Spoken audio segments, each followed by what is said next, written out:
Nós estamos falando sobre violência doméstica em lares cristãos e hoje eu vou falar sobre alguns mitos de violência doméstica e familiar. E o primeiro e mais conhecido deles é dizer que a mulher apanha porque ela gosta ou porque ela provoca. Gente, essa é a maior mentira que existe. Primeiro, que mulher nenhuma gosta de apanhar. Mulher nenhuma gosta de ser xingada, mulher nenhuma gosta de ser violentada sexualmente. Isso não existe. Acontece que muitas mulheres, justamente tentando evitar que isso aconteça novamente, que essa violência ela venha se reincidir, ou seja com ela, ou mesmo com seus filhos, elas tentam ficar ali e visando que a proteção, a segurança dela própria juntamente com seus filhos. Então muitas vezes é por quê? Por medo, por vergonha, por questão de preconceito, por questão de discriminação. E vamos falar um negócio que dentro de igreja, gente, mulher separada parece mulher leprosa. É a que mais sofre discriminação dentro das igrejas. É incrível um negócio desse. Porque muitas vezes, se o homem viveu da vida do crime, por exemplo, foi um traficante, foi um assassino, cumpriu pena, o pessoal faz até faixa. Ex-traficante vem testemunhar. Agora, e Deus tem poder para isso? É claro que tem, a gente que prega o evangelho é crendo nisso mesmo. Agora, por que muitas vezes uma mulher é separada dentro da igreja? Porque viveu um relacionamento abusivo por anos, foi massacrada por anos por homem, quando essa mulher se separa, ela é tratada como leprosa dentro da igreja. E aí ninguém pode conversar com ela, muitas vezes tem aqueles que aconselham que se aparte dessa mulher, ou seja, essa mulher não é acolhida em nenhum momento dentro da igreja. Ela sofre total discriminação, total preconceito. Então, muitas vezes a mulher vive um relacionamento abusivo por anos, vive todo tipo de agressão, muitas vezes em silêncio. Por quê? Porque vão falar que é demônio, né? E pra quê? Pra não sofrer esse tipo de preconceito dentro das igrejas. Então, não é porque ela gosta, não. Ou então, não é porque ela tá provocando, não. Mas é porque ela não vê saída. Muitas vezes, nem recurso financeiro essa tem. Porque muitas vezes o homem a proíbe de trabalhar. Então, ela pensa que não vai dar conta pra onde é que ela vai ir. Ela não tem dinheiro pra comprar móveis, ela não tem dinheiro pra pagar um aluguel, ela não consegue sair de casa, ela não consegue muitas vezes nem sequer alimentar os filhos dela. E às vezes tá passando realmente necessidade dentro de casa, mas ela pensa o quê? Se eu sair disso, eu vou ser condenada por tudo e por todos. Então, para que a sociedade toda não venha cair sobre ela de forma opressora e machista, então essa mulher, infelizmente, ela abaixa a cabeça e ela continua vivendo esse relacionamento abusivo. Mas ela tem esperança de mudança e ela fica ali nesse relacionamento até esperando, crendo, orando, buscando a Deus que uma hora isso vai mudar, mas muitas vezes isso não muda. A outra coisa é que as pessoas pensam que é fácil de identificar uma mulher que sofre um relacionamento abusivo, mas gente, não tem perfil. Vários tipos de mulheres com diferentes temperamentos, com diferentes personalidades sofrem abusos e as pessoas nem sequer sabem. Por quê? Porque muita gente também pensa que é um outro mito, é falar assim, mas isso não é algo frequente, isso não acontece todo dia, não, isso aí é um caso isolado. Não mesmo. De acordo com a OMS, a Organização Mundial da Saúde, em 2013, o Brasil, ele ocupou o 5º lugar no ranking de 83 países onde mais se matam mulheres. Isso é algo muito sério. Então, e geralmente, como a gente falou em outros vídeos, por quê? Porque existe a ausência de medo. Ou porque às vezes o conselho é volta lá, vai orar, vai clamar por esse homem, continua apanhando dentro de casa e não fala nada não, deixa que ninguém saiba que não, porque senão vai gerar escândalo. Também sofre calada lá e vai orar. Gente, tem misericórdia, às vezes é isso que acontece dentro da igreja, tá? E aí, como que a gente vai identificar essas coisas? Porque existe um aumento de tensão, um aumento de preocupação, um aumento, às vezes, até de distúrbios psicológicos. Também existe um aumento de violência e existe um aumento até de viagens. Então, como que eu vou identificar quem é essa mulher? Essa mulher, às vezes, está viajando com o marido. E então, ela não está dentro de um perfil de quem vive um abuso dentro do relacionamento. Porém, às vezes, essas viagens é justamente para isso. Então, o homem vai lá, bate, maltrata, xinga, humilha, priva ela de alguma coisa e depois sai com ela para passear. Vai lá de novo, bate, maltrata, xinga, humilha, despreza, priva ela de alguma coisa e depois dá um passeiozinho com ela. Gente, isso é um ciclo vicioso. E é por isso que muitas vezes é difícil de identificar. O outro problema é que as pessoas acham que isso é uma coisa fácil de acabar com ela, que é simplesmente punir e proteger. Eu vou punir o agressor e vou proteger a vítima. É simples assim? Gente, é claro que não.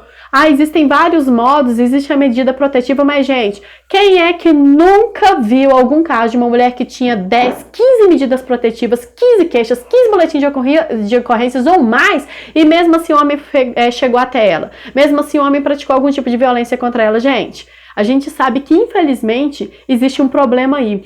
E não apenas uma falha dentro da segurança pública, quanto também uma falha cultural.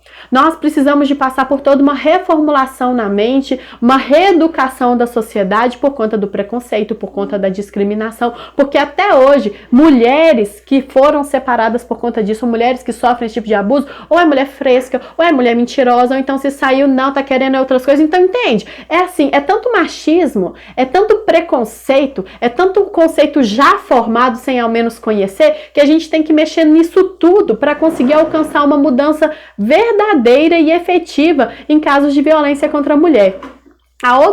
O outro mito que acontece muito é a pessoa falar o seguinte: se fosse tão grave, a mulher largaria o agressor. Ah, se a mulher realmente sofresse, ela já teria separado dele. Bem, a gente está acabando de falar aqui quais são os pontos negativos de uma separação. E pior ainda dentro das igrejas. Então você acha mesmo que uma mulher vai querer fazer isso? Às vezes ela acha que se ela separar, ela está perdendo até a salvação dela. Às vezes ela acha que se ela está fazendo isso, ela está ferindo algum princípio bíblico e ela nunca mais vai ser perdoada. Ai meu Deus, eu vou para o inferno. Agora vamos lembrar que a Bíblia fala que o único pecado que não vai ser perdoado é a blasfêmia contra o Espírito Santo, gente. Qual que é o pecado que não vai ser perdoado? Só aquele que não for arrependido, aquele que não for confessado. Agora, o único pecado, então, que a Bíblia fala que não tem perdão é a blasfêmia contra o Espírito Santo. E a gente é só pensar também, por quê? Bem, porque não é o Espírito Santo que convence o homem do pecado, do juízo e da justiça? Então, se a pessoa não crê ou se não tem o Espírito Santo, fatalmente, se não acredita nele, nem vai se arrepender de nada, porque é ele que convence. Agora tá, se o único pecado, de fato, que não será perdoado vai ser esse, por que as pessoas muitas vezes estão, inclusive, tratando em casos que a mulher está saindo de um tipo de violência como pecado? Gente, então a sobrevivência dela está sendo pecado? Gente, então a preservação da vida das crianças, tanto da saúde mental quanto da própria saúde física das crianças, isso é pecado? A gente, me mostra na Bíblia onde, sinceramente. Porque o Deus que eu conheço, o Deus que eu sirvo, aquele que me libertou, aquele que é meu redentor, que me salvou, que me redimiu, não é assim que ele me trata. E a gente já falou em outros vídeos, Efésios 5:25, que o homem tem que tratar a mulher como? É como Cristo amou a igreja, do jeito que Cristo cuida da igreja. Então, o Senhor não fez assim comigo. E eu tenho que viver dentro de um relacionamento desse, baseado em mentiras, em falácias religiosas. Misericórdia, né, gente? A outra mentira que acontece muito é o seguinte, o outro mito é dizer que é melhor ficar. A mulher pensa que é o seguinte, não é melhor eu ficar aqui para eu não passar por mais dificuldades fora, seja por conta da família, seja por conta da igreja, seja por achar às vezes que aquele filho vai sofrer muito sem o pai, e a gente sabe da necessidade, tá, gente? Eu não quero jamais desprezar a importância de uma figura paterna na vida de uma criança, porque isso é de fundamental importância.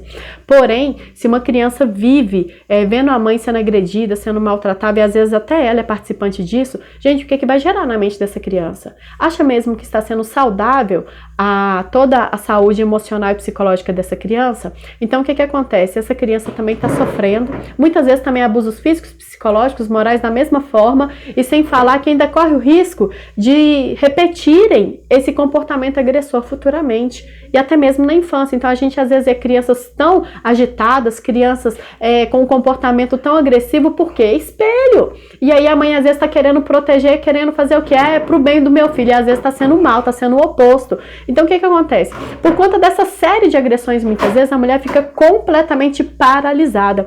E gente, conforme eu falei no tópico anterior, a respeito de que muitos pensam e falam assim, se fosse uma situação tão grave, a mulher então ela terminaria, ela iria separar, ela ia sair de casa, ela ia voltar para casa dos pais. Gente, na verdade, a maioria dos casos de homicídio ou feminicídio, né, conforme fala a lei, que é o homicídio contra a mulher, então a maioria dos casos de morte de mulheres são em momentos em que a mulher está buscando a separação. Então sim, chegou numa situação crítica, no momento em que ela já não consegue mais viver, seja por conta dela ou por conta das crianças, e ela tenta sair daquele relacionamento, o que acontece? O homem vai lá e mata ela. Então a gente tem que entender que essas coisas não diz respeito à mulher ser fresca, ou se dar de vítima, ou ser mentirosa, não, gente. Isso é real. E é por isso que a Bíblia vai falar o seguinte em 1 Timóteo 2,4, que é importante que todos os homens eles cheguem ao pleno conhecimento da verdade, que o Senhor quer que todos os homens sejam salvos. E da mesma forma, isso se aplica às mulheres. O Senhor não quer que essas mulheres sofram esse tipo de violência dentro de casa e sejam tratadas com desdenho na igreja ou sejam tratadas como leprosas, como pessoas que ninguém pode chegar perto porque elas estão sofrendo isso. Então o quê? Para que seja bem tratada na igreja, tem que ser violentada em casa? Misericórdia! Pois então, gente, entendam o seguinte, acerca de maus tratos, acerca de violência doméstica e familiar, denuncie. Denuncie, seja numa delegacia, numa DAM, uma delegacia especializada de atendimento à mulher, seja uma denúncia anônima, porque não precisa ser somente a mulher para denunciar não, tá bom? Pode ser qualquer pessoa que está presenciando aquilo dali, denuncie no 180, e mais ainda, se esse homem está com mais agressões em público com essa mulher, esse negócio de que, deixa lá que o casal resolve coisa nenhuma, diz que 190, chame a polícia para esse agressor e deixe que as medidas da lei sejam tomadas adequadamente, porque o Senhor também nos fala que toda alma, lá em Hebreus 13 fala que esteja sujeita às autoridades. Então vamos manter a conservação da sã doutrina sim, vamos manter a conservação do amor em Cristo e da unidade da fé, para que assim a igreja avance, sem nenhum tipo de contaminação, de mentira ou de falácia, em nome de Jesus.